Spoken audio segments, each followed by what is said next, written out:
respeto. Kasi kaya natin bawiin yun kung hindi namang respeto ang kahit na sino, di ba? So, yung disiplina, thank you, Oliver, I love you. Hey, love you. Yeah. Ito yung mga sobrang proud ako, pinagmamalaki ko sa ibang bansa sa itong mga homies ko to, GAP2, GHR. So, ayun, tayo syempre, di ba, unang-una yung respeto. Kailangan natin apply lagi yan, wag natin kakalimutan yan. Diba? So, dapat lahat re-respetuhin natin, mga veteranos, mga kapatid natin, maging doon sa mga unang, mga kasali pa lang. Tapos ngayon, syempre yung disiplina, kailangan lagi natin na-applyan. Kasi yan natin makikita pag ikaw nagkamali at wala kang respeto, didisiplinahin ka namin. Didisiplinahin ka namin. Ngayon, yung loyalty doon natin makikita. Pag ikaw tampuhin ka, hindi ka templero. Puhin ka na. Templero, ibang klase. Salamat din, di ba? Wala siya dito. Paring Pau, Primo Pete, yan. Nasabi ko na sa iba to, dadating yung panahon, isa lamang minuto. Tandaan natin yan. Pagka binaba yung kung ano yung kailangan na susundin natin. Wala kayong magagawa. Kung ayaw nyo, huwag na kayo mag-Temple Street. Kasi ang Temple Street solido. May ibang klase.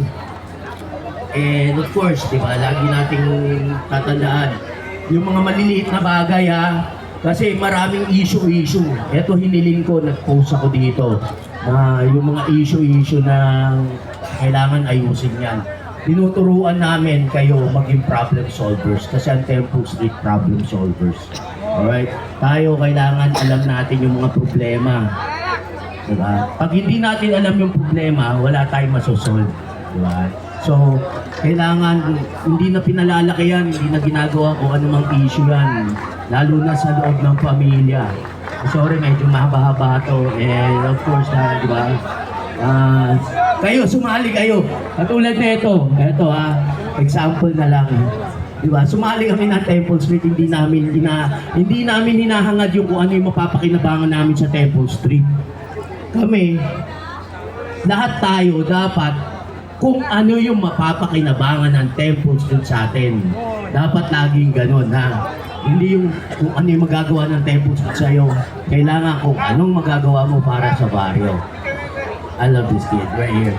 So, lagi nating yung karnalismo, huwag nating kakalimutan. Magmahalan lang tayo, yun ang gusto ko. Right?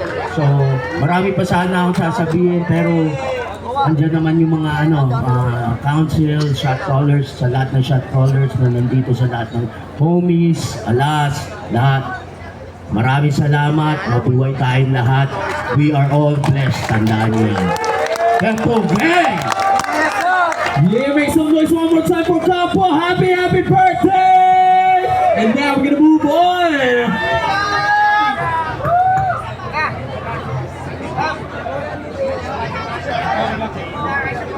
We got another birthday celebrant for tonight.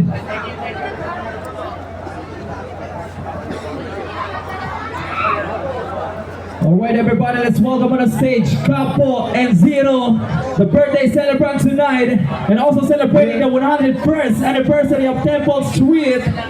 Yeah.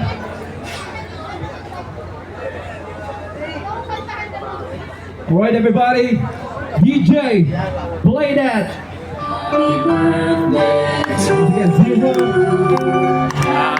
Happy birthday celebration tonight. Happy birthday.